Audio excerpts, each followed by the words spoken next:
I'm looking through the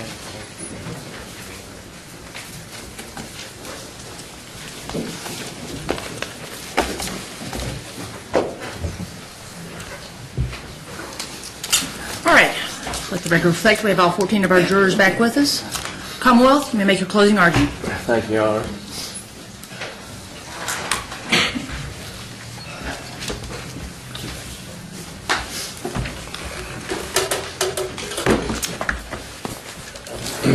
Good morning. You have to forget I'm a little froggy this morning, so bear with me here.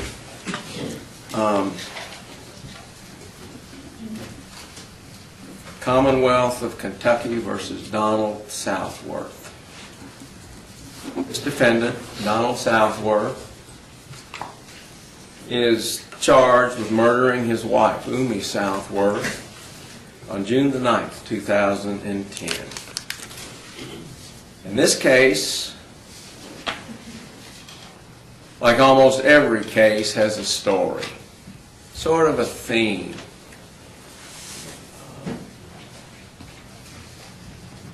It's not just what happened in the early morning hours on that Wednesday morning, June the 9th, 2010.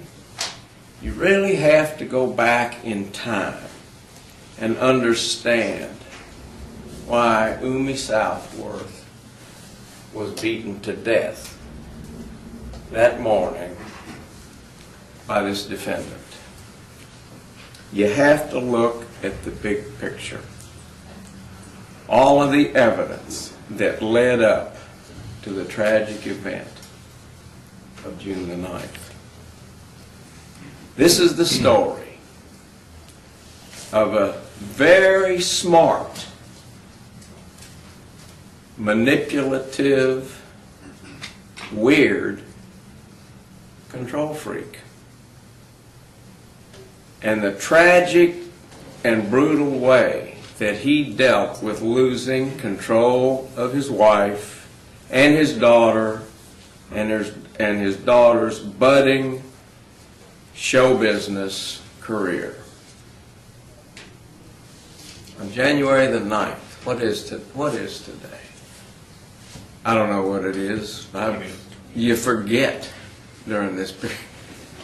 But on June the 9th, less than 2 weeks ago, we all sat in the courtroom upstairs here, waiting for the jury selection process to begin. Seems like months ago, doesn't it? Well, now you've seen and heard the evidence. Judge Bunnell has read the instructions to the law. You've listened to the closing argument of the defense lawyer, during which he commented on the evidence as he sees it, or wants you to see it. It goes without saying that if I agreed with him, we wouldn't be here. I don't.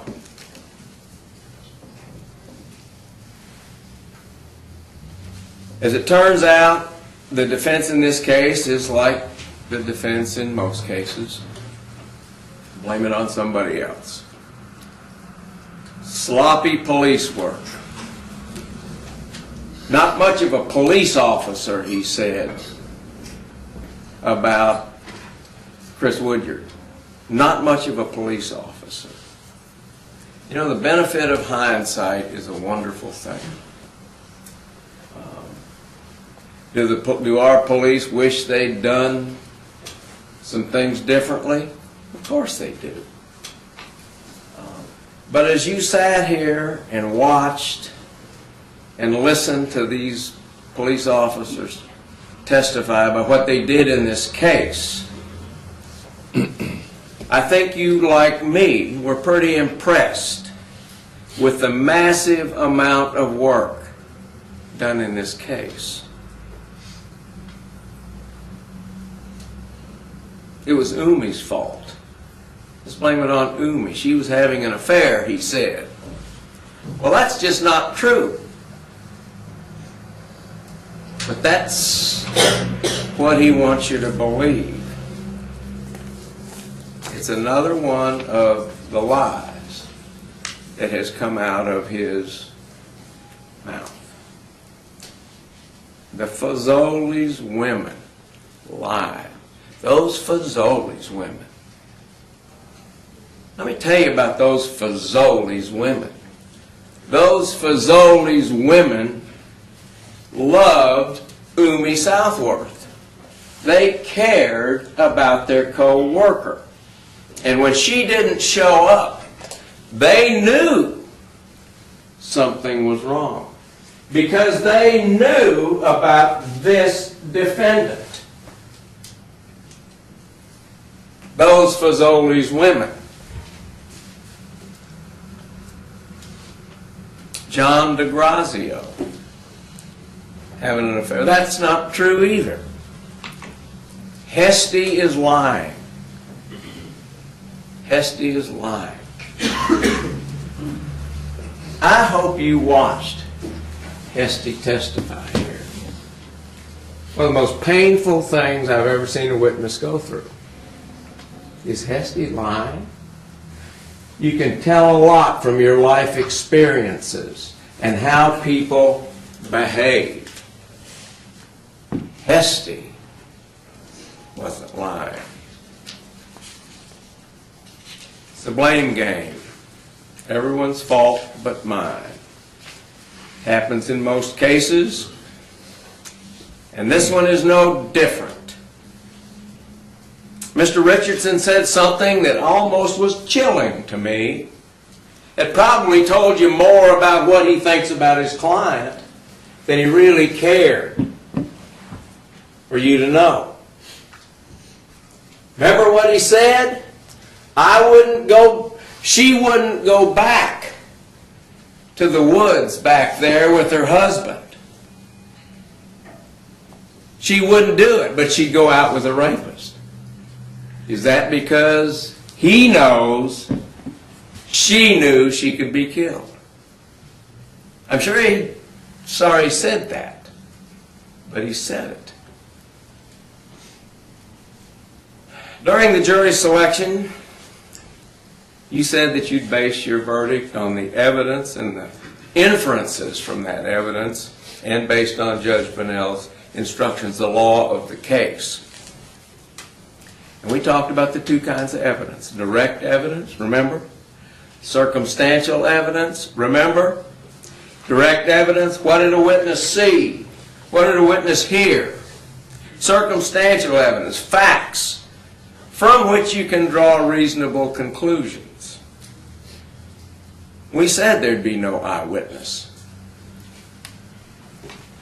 But let me tell you something. This case was presented to the grand jury indicted it, and we're trying. Objection, Your Honor.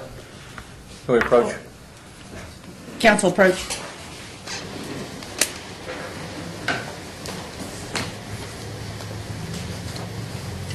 Yes, sir.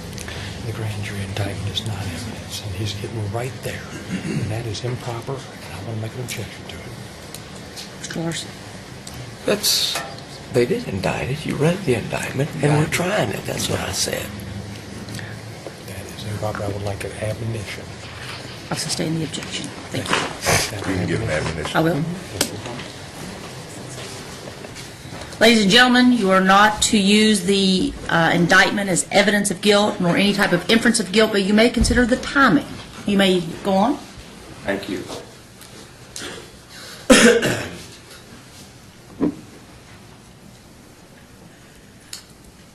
We told you there would be no eyewitnesses in this case. And that's the reason I talked to you about the CSI effect. Was because we got used to that. We get used to that. And if you expect to see the crime, then you ignore circumstantial evidence. And you told me during the jury selection process you understood about circumstantial evidence.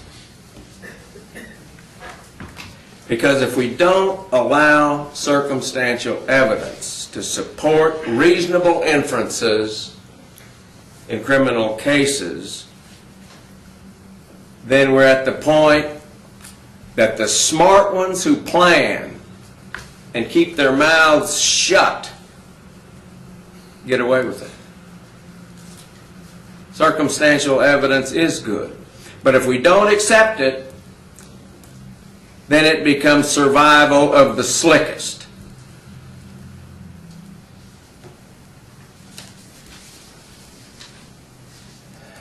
We told you you're going to have to piece together the evidence to get the big picture. And we presented, at my count, about 60 witnesses and 227 or 28 exhibits. Now, you're the fact finders, and you have to apply the facts to these instructions. You have them with you? Let's look at them for just a second.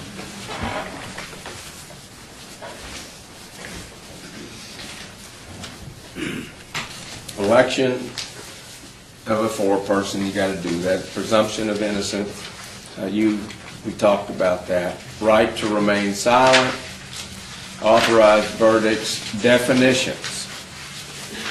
I want to go to instruction number 3, murder. And here's what you have to apply the facts to.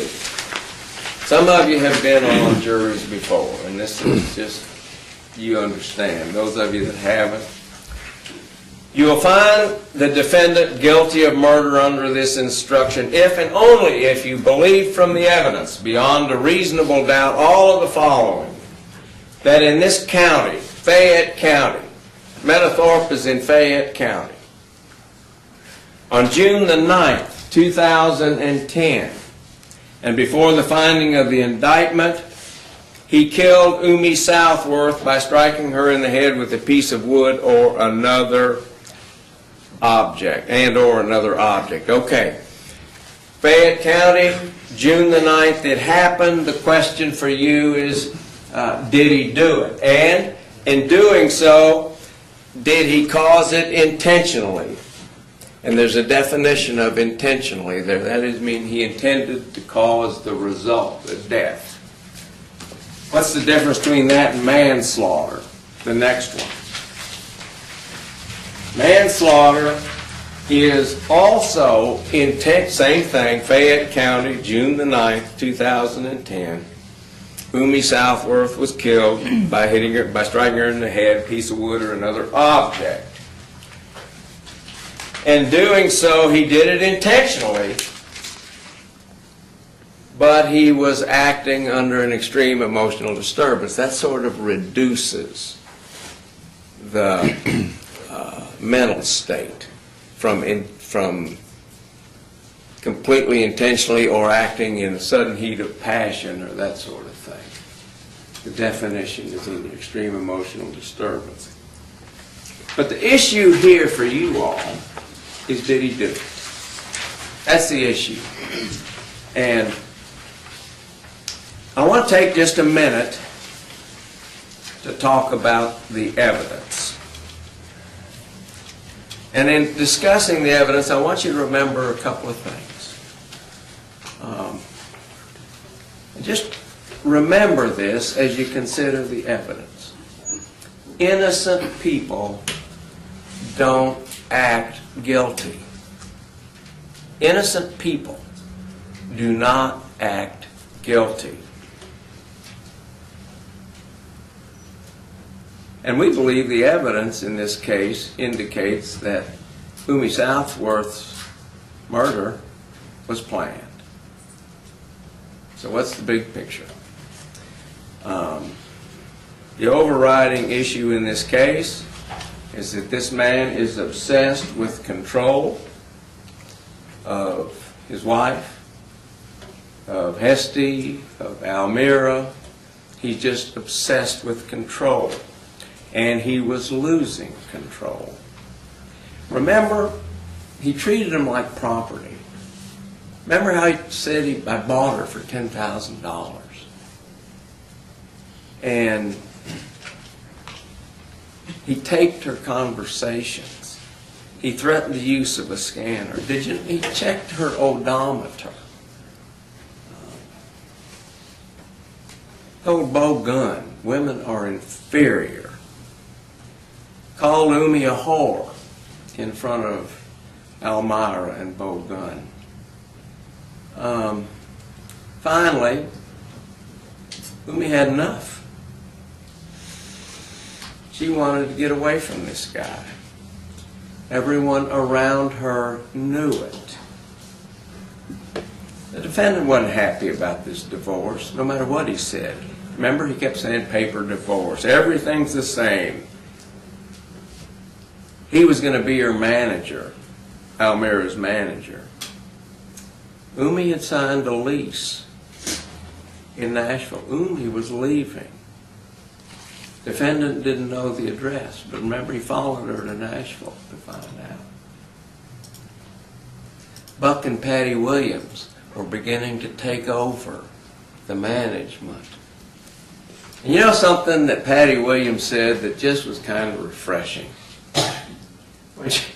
When she said she's in school, doing well, taking all of the guitar, the music, and that sort of thing, but she's just a kid. Remember when she said that? She's a kid. She's being allowed to be a kid.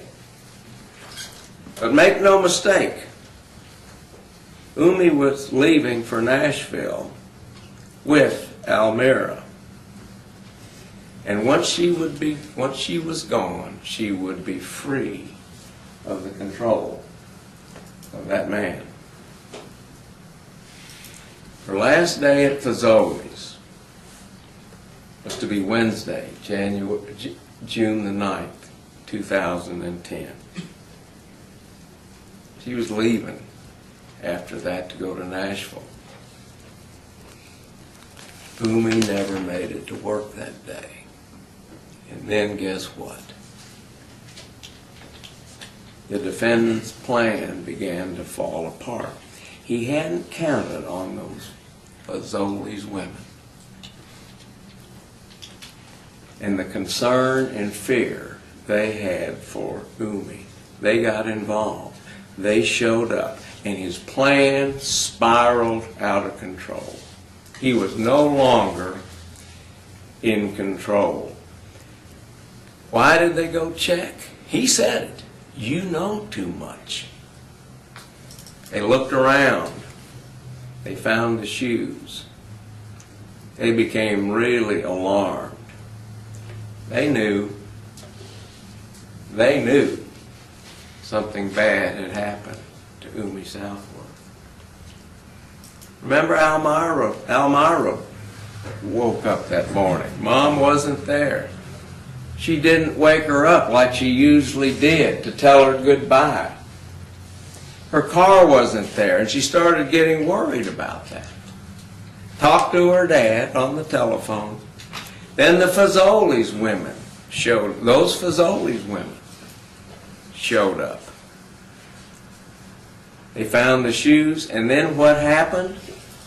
Almira became hysterical. Why? Why would she become hysterical? She lived in that house.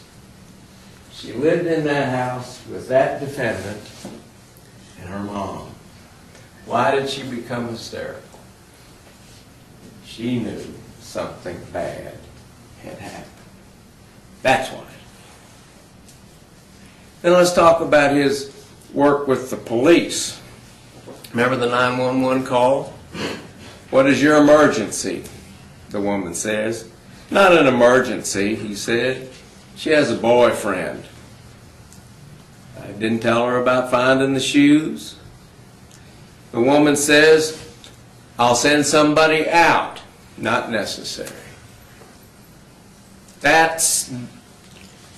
He didn't really want the police's involvement, but the Fazoli's women forced it. They forced it. His plan was out of control. Innocent people don't act guilty. Officer Susan Brown, your daughter's upset. You want to file a report? Well, I'll go to the police department. I'll take one here. Or you can go to the police department. I'll go to the police department. Several hours later, he went to the police department. What would you do?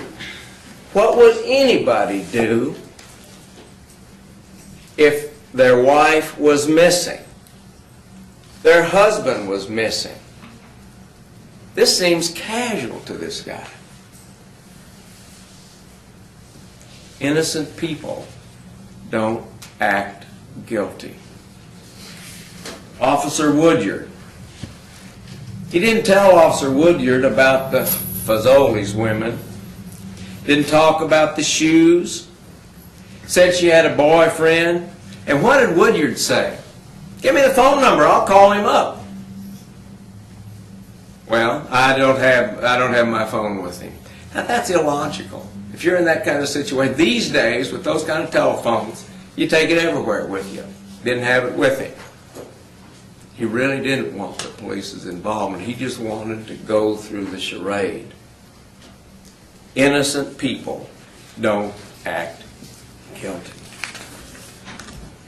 Return to the 1486 Meadowthorpe. Had that conversation with Todd Phillips. Now this is early on. I know you're investigating and stuff, but that ain't no damn reason to kill a woman over, he said. Well, who said she's killed? Nobody said she's killed. But he knew. I didn't kill her. I did not kill that lady, he said. They hadn't told him she'd been found.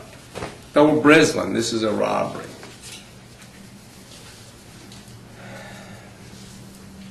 The defendant is charged with murdering Umi Southworth. The charge is about what he did to Umi Southworth early morning on June the 9th, 2010. But in order to understand what he did to her, we had to examine this guy and his behavior before that one day in June. You know, in these instructions, there's nothing in these instructions that say we have to prove why somebody killed somebody. You don't have to prove a motive. You just have to prove that it happened. Well, but everybody really wants to know why. And in this case, we can prove it. Umi was getting away from him, taking Elmira with her to Nashville. The defendant was not going to be part of that, and he knew it. And he was losing control of Umi and Elmira and her career, and control is critical to this guy. Critical.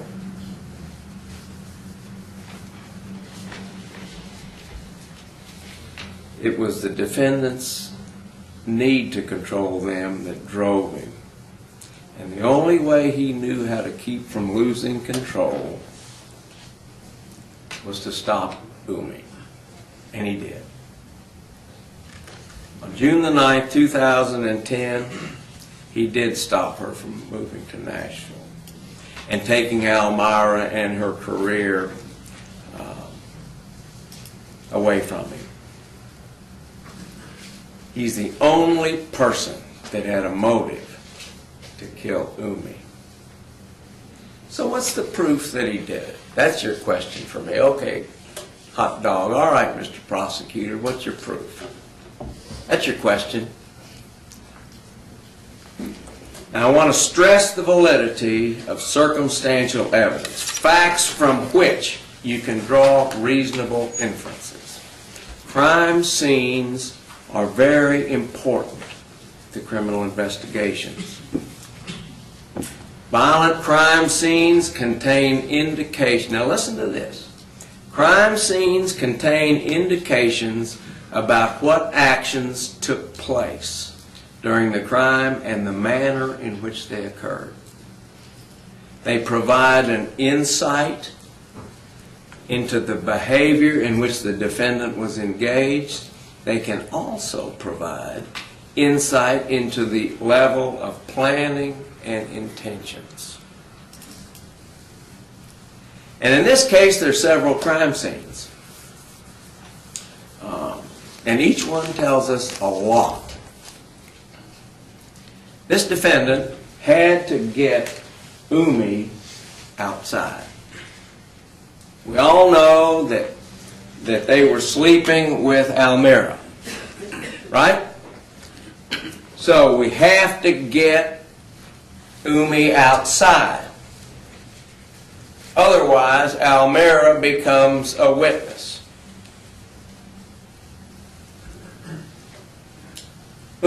Almira says Umi didn't like going into the backyard, especially without shoes on, remember?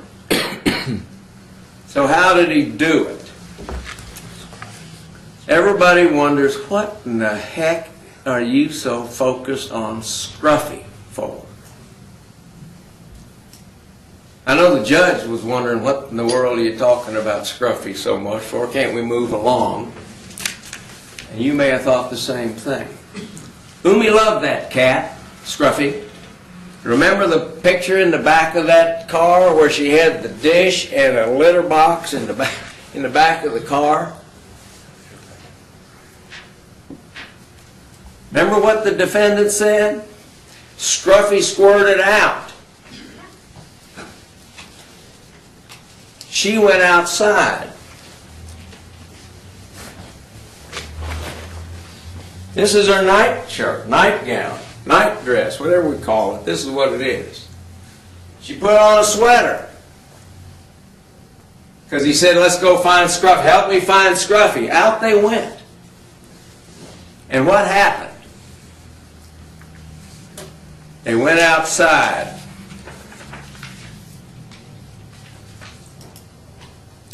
Once outside, then Dr. Hunsaker comes into place. You see, no defensive wounds. Remember that? There's no defensive wounds. You remember this thing right in the top of the head?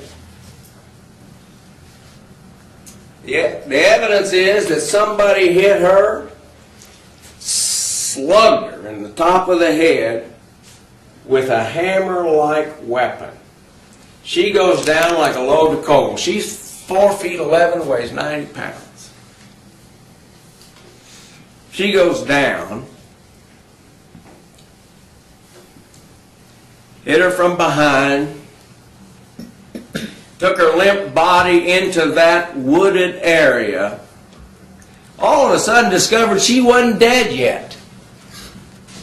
Remember what Dr. Hunsaker said? She was rendered unconscious, knocked out. All of a sudden you discover she's not dead yet. So what does he do? He picks up that log and absolutely beats her. Now let me tell you about those injuries. Have you ever heard the word overkill? You've heard it. Those injuries were personal. Those injuries revealed an absolute hatred of that woman. Because she was leaving and taking his meal ticket. This was personal. So that's crime scene number one. Umi's injuries and how it happened. Got her out of the house looking for Scruffy. Remember, he said 15 minutes, remember? And let's go back to the wooded area. It was set up, we believe, to appear like something it was not. He wanted to make it look like a rape, robbery, murder scene. Remember when I rolled that rug out? And everybody kind of looked over at it, and we looked underneath it, and it looked like an outside rug to me for long. It hadn't been out there for months and months. You can look at it if you want. It was placed neatly on top of this box springs. Umi's body was placed pretty neatly under the box springs. The scene was basically pretty neat for a crime scene. That's the neatest crime scene I've ever seen.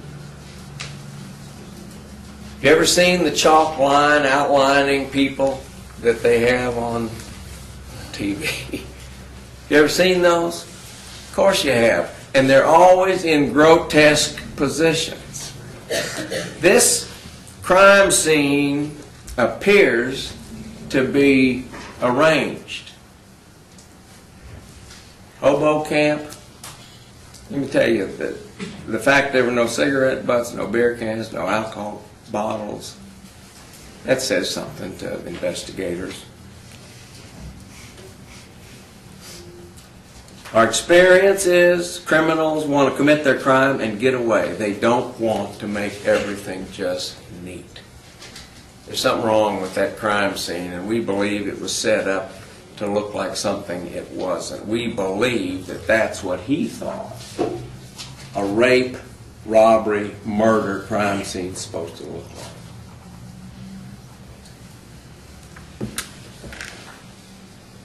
What about the belt? Made to look like something that wasn't there. No injuries, Hunsaker says it. What about the absence of DNA? You know, it's like the fingerprints. You don't have a fingerprint every time you touch something. You don't have DNA every time. But that doesn't alter. What did Marcy Adkins say? Remember our first scientist? Gloves. If he's planned this thing, why hadn't he thought of that?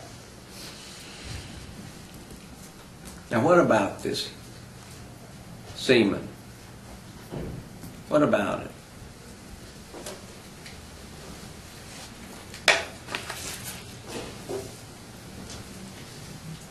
I don't know how he did it. I don't know how he got the semen in her. But he did it. And that's why Hesty was so important. Think about what kind of a case we would have if Hesty didn't tell us about her experience with this case. He put a used condom inside of her. You saw her describe it. She didn't want to describe it.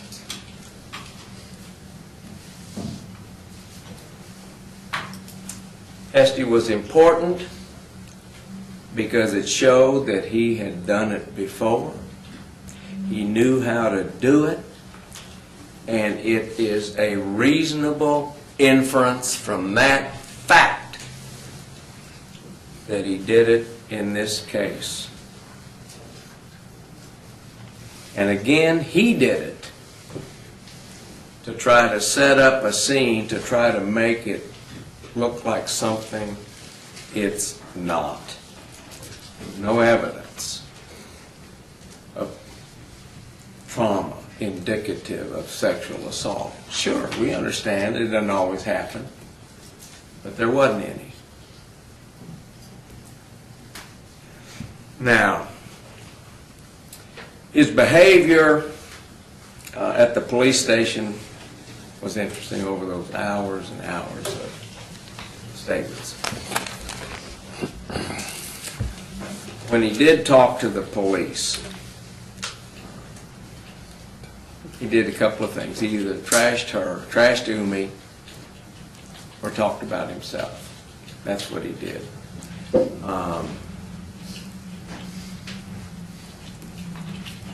He called back saying, hey, I might have touched this, I might have touched this, I might have touched this. And then one of the most interesting things was that he looked under, he says he looked under the mattress. Well, here is the photograph, number 71. And Mr. Richardson indicated that he went around to this side. Remember, he said that he put the little white board down there on this side. He said he went over to this side to raise it up. Can't do it because all of that honeysuckle is in the way. Remember what Paul Williams said, the retired sergeant? Remember what he said? She was under this side. He raised it up a little bit and he could see her.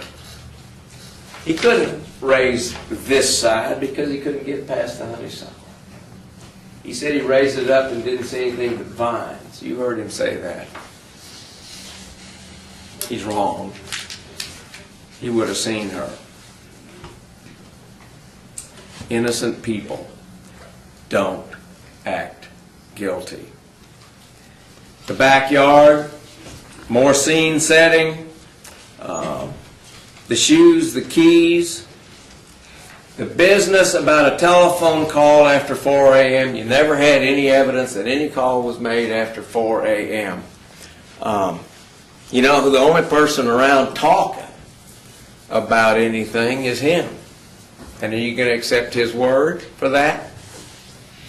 Who has what to gain here? His behavior after the murder.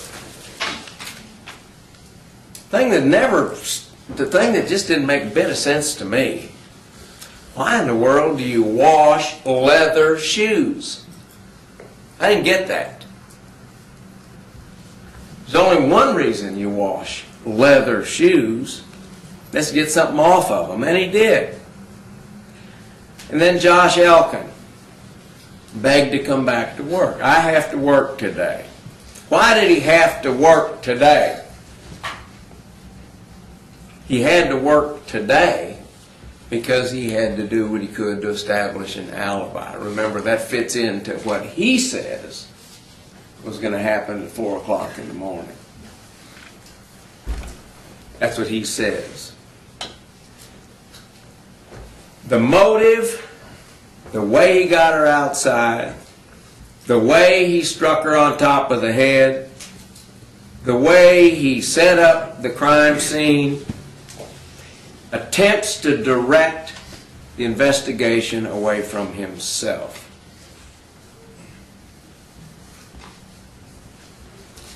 I'll tell you what points this defendant as the killer of Umi Southworth. Number one, he ran out of time.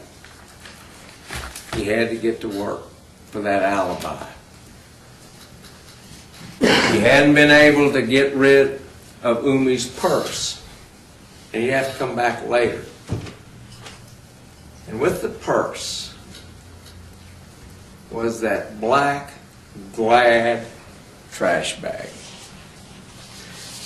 The black Glad trash bag. The reason we put them all out there is because we wanted you to see them.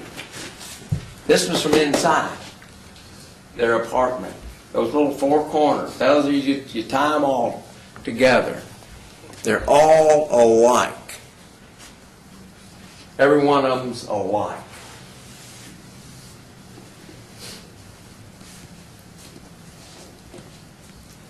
One down by the box springs. One with the paper towels, the blue cup, and the washcloth. And the bag in the kitchen, and the box of them in the kitchen. But it wasn't just the Glad trash bags. The roll of toilet paper that was in the one hidden in the bushes along with the purse had a roll of paper towels that matched the same lot number that came out of his kitchen. You see? The blue cup, the plastic cup, matched the ones that were there on that shelf. In there. They all came from the same source. His apartment.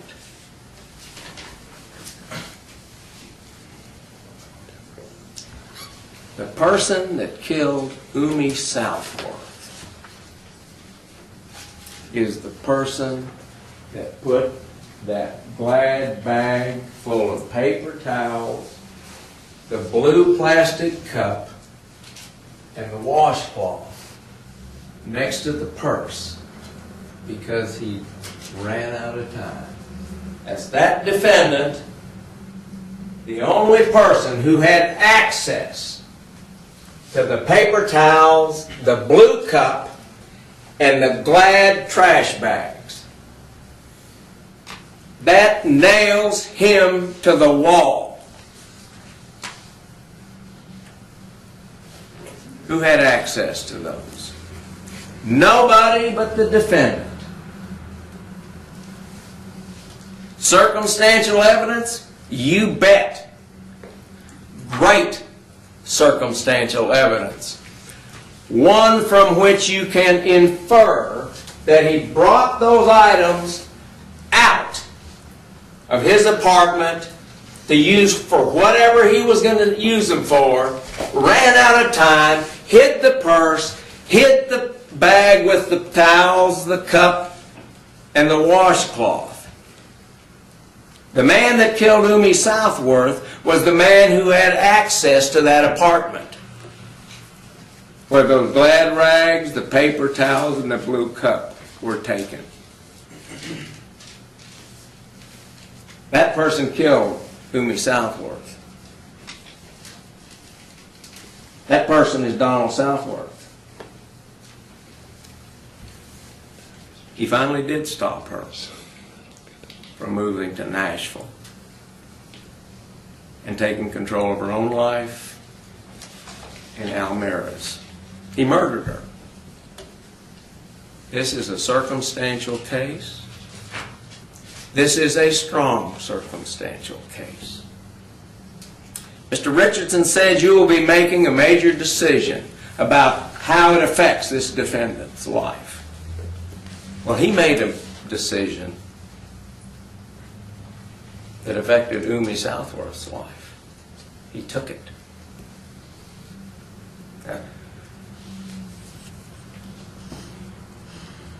About time for you all to quit being observers and become participants. This case is about to land right in your lap.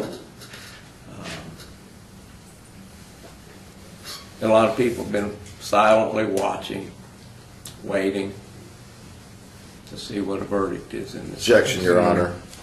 Overruled.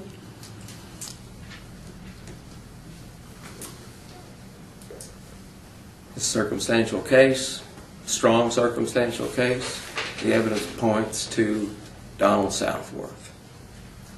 He's guilty of murdering Umi Southworth. Thank you.